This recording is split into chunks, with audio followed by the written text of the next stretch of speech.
La la la la la la la la la la la la. আমি এখানে দিনরাত কাজ করতে করতে মরে যাচ্ছি। ছোট ভাইটা একবারে ভোর আলীর কাছে আসে না, খালি পারবে কি মানুষের জ্ঞান দিতে। একার একটা পরিবারের জন্য কত করা যায় না, একটা গাছেও গলা ধরেনি। মনে হচ্ছে না এবার লাভবান হতে পারবো। কত টাকা এই ভুঁইয়ের পিছনে খরচ করছি, দিন রাত পরিশ্রম করছি। আলহামদুলিল্লাহ, আল্লাহ দিলি এবার যে কলা আছে দুটো পয়সা চকি দেখবো হয়তো। এই শালার প্রত্যেকটা ভুঁইতে কলা ধরেছে, আর আমার গাছের অবস্থা দেখো, একটা গাছেও কলা ধরেনি। ওর একটা ব্যবস্থা না করার পর্যন্ত আমার শান্তি হচ্ছে না। হ্যালো সত্তর ভাই, এ আমার বাগানে 300 কাঁদি কলা বতি হয়েছে, কাল সকালে গাড়ি পাঠাই দেন। হ্যাঁ হ্যাঁ, একটু সকাল সকাল গাড়ি পাঠাই দেন। কি 300 খান কলা বিক্রি করবে? দাঁড়াও, তোমার 300 খান কলা বিক্রি করায় দেখাচ্ছি। আমার বই যে জায়গায় কলা হয় না, তুমি এই জায়গাটায় আমার পাশে থেকে ব্যবসা করবা। হ্যাঁ, আজকে রাত্রি তোমার এর একটা ব্যবস্থা করছি, আর এই কলা তোমার খাওয়ার ব্যবস্থা আমি করছি। দাঁড়াও মজিদ ভাই, হ্যাঁ গাছের ফলন কেমন? ভালো না ভাই, দেখতেই তো পাচ্ছেন আপনার ভুঁইতে কি পরিমাণ কলা ধরেছে, আর আমার দেখেন সব গাছ মরা। ভালো না? ওইভাবে বলেন না ভাই, আলহামদুলিল্লাহ বলে আল্লাহ শুক্রিয়া আদায় করেন, দেখবেন আল্লাহ তাআলা ফলন বাড়িয়ে দেবে। আল্লাহ দিল্লি আমার তো খারাপ হয়নি। আপনি তো ব্যবসা করে ভাই উঠে যাচ্ছেন। দোয়া রেখেন ভাই, গেলাম। ঠিক আছে ভাই, যান তাহলে। যাও, আজকে দেখছি। চলে গেছে। হ্যাঁ, এই কলা বাগান না? বুদ্ধি একটা পাইছি। হ্যাঁ হ্যাঁ, কালকে খেলায় না জিততে পাইরা বেটা বহুত টাকা হারাইছি। এখন বাড়ির মধ্যে যাইয়া বেটা মুখও দেখাতে পারতেছি না, কোনো কাজ কামও নাই যে বেটা কাজ করবো। দিনকালের খুব খারাপ অবস্থা, টাকা পয়সা তো আমার কাছেও নেই। আর এ ফারুক, রে শোন শোন শোন শোন, এদিকে আয়। কি রে ডাকছে কেন? বলতে পারতেছি না, আই তো দেখি। হ্যাঁ ভাই। তোকে দুইজনেরই তো আমি মনে মনে খুঁজছি। কেন? তোকে দুইজনের একটা কাজ দেব, যদি তোরা দুজন করতে পারিস তাহলে দুইজনের 4,000 টাকা দেবো। 4,000 টাকা? কি কাজ ভাই? ওই যে আমার কলা বাগানের পাশে জহিরের কলা বাগান আছে না? হ্যাঁ ভাই। চিনতে পারিস? আব্বা আমি বাজারে গেলাম। কত কেনাকাটা বাকি।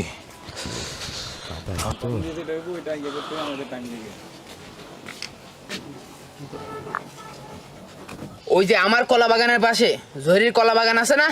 হ্যাঁ চিনেছিস? চিনি ভাই। ওই কলা বাগানে 300 খান কলা আছে। আজকে রাত্রি তোরা দুইজন যাই যদি সব কলা গাছ সাফা করে দিতে পারিস তাহলে তোকে দুইজনে 4,000 টাকা দেবো। এই নে, এই 4,000 টাকা রাখ, অ্যাডভান্স দিলাম। আজকে রাত্রেই কাজটা করতে হবে, যদি এই কাজ না করতে পারিস টাকা কিন্তু ফেরত দিতে হবে। চিন্তা করেন না ভাই, কাজ হয়ে যাবে না। আচ্ছা তোরা দুইজন তাহলে যা, কাল সকালে দেখা করিস। টাকা কিন্তু অ্যাডভান্স দিয়ে দিছে, কাজটা সুন্দর মতো করতে না পারলে কালকে সকালে টাকাটা দিয়ে দিতে হবে। আবার একদম রাত্রে যাইয়া সব গাছ সবাই দিন। ঠিক আছে, চল। যাক, অনেক দিন পরে একটা কাজ পাইলাম। ভাই তুমি জহির ভাইয়ের কলা বাগানে ক্ষতি করতে যাচ্ছ কেন? তুই এত সব বুঝবি না, তুই খাইস দাস মানুষের জ্ঞান দিয়ে বেড়াস, এতটুকু দিয়ে থাক, এত বেশি বুঝিস না। কেন তুমি কি জানো না হাদিসের মধ্যে আছে যে ব্যক্তি অন্যের ক্ষতি করতে চায় আল্লাহ রাব্বুল আলামিনও তার ক্ষতি করবে। তুই আমার ছোট হয়ে তুই আমাকে জ্ঞান দিচ্ছিস? হ্যাঁ, তোর কাছ থেকে শিখতে হবে কোনটা করবো কোনটা করবো না। এই যা, তোর চোখের সামনে থেকে যা যা।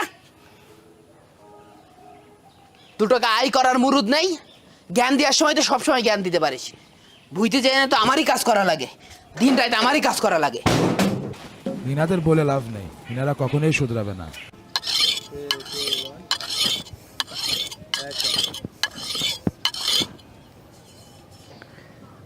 আজ রাতে সব কলা গাছ একদম সাফ করে দেব।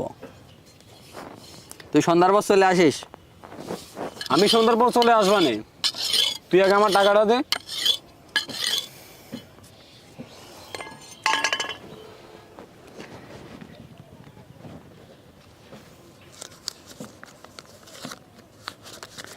হ্যাঁ না,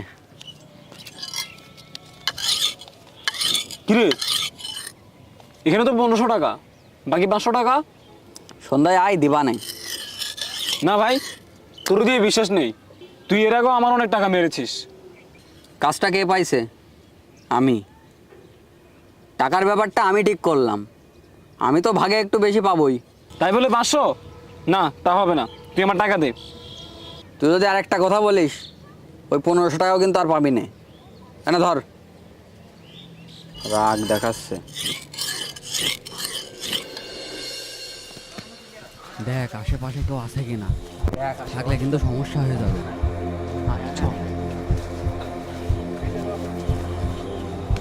তাড়াতাড়ি চল।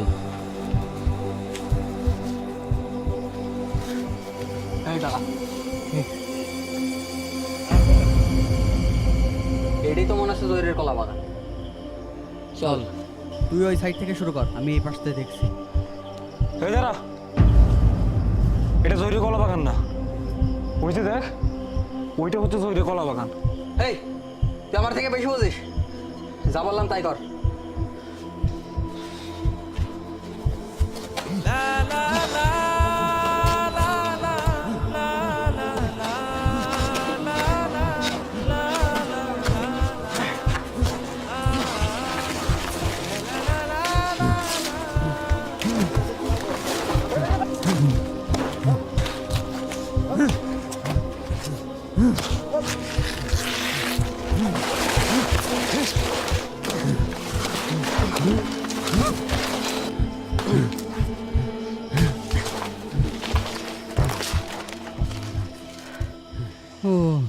মনির, হ্যাঁ, বহুত দিন পর একটা ভালো কাজ পাইছি রে।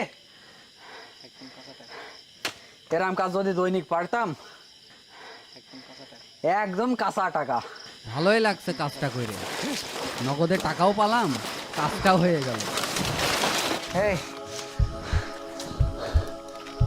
আজান দিয়ে দিয়েছে, আরেকটা কাজ আছে, তার আগে তাড়ি কেটে চল। চল।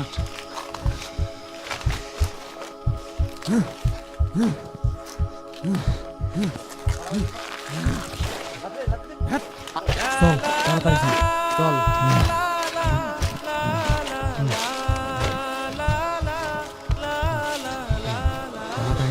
দৌড় দৌড় দৌড় দৌড় দৌড়, ফজরের সময় হয়ে গেছে, মানুষ নামাজ পড়তে বেরোবে এখন।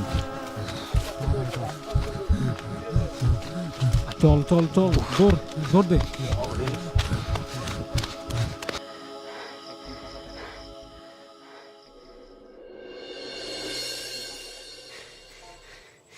যাই, তাড়াতাড়ি কলা বাগানে যাই, দেখি। এতক্ষণে মনে হয় জহির কান্নাকাটি শুরু করে দিয়েছে। 4000 টাকা দিয়ে লোক ভাড়া করেছি, দেখি আজকেও কিভাবে 300 খান কলা বিক্রি করে। আমার ভুইতে কলা হয় না, আর আমার পাশে থেকে তুমি মজা করে কলা বিক্রি করবা, এত সোজা না।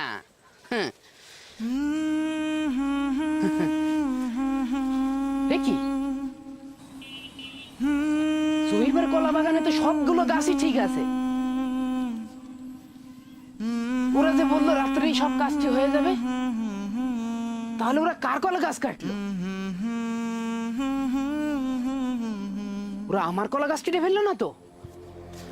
তাড়াতাড়ি গিয়ে দেখি বইতে।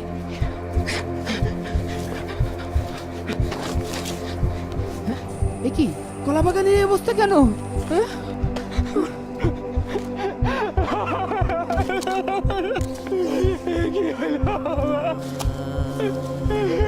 ওরা তো আমার সব কলা গাছ কেটে ফেলে টাকা গেল, আমার তো যুদ্ধ জীবন কলা গাছ গেল। 2 দিন আগে ওই কলা গাছগুলো ভালো দিল। আল্লাহ আল্লাহ, এ কি ক্ষতি করলাম আল্লাহ আমি।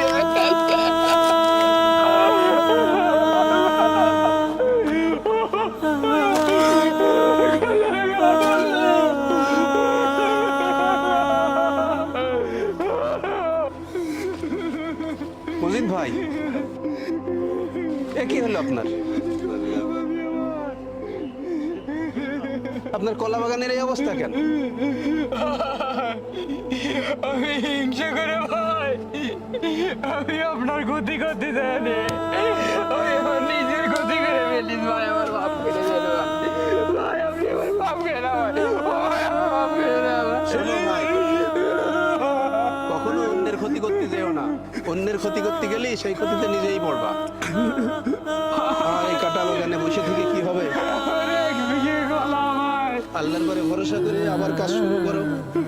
আল্লাহর রেজেক দিয়ার মালিক। একটা হাদিস সবসময় মনে রাখবেন ভাই।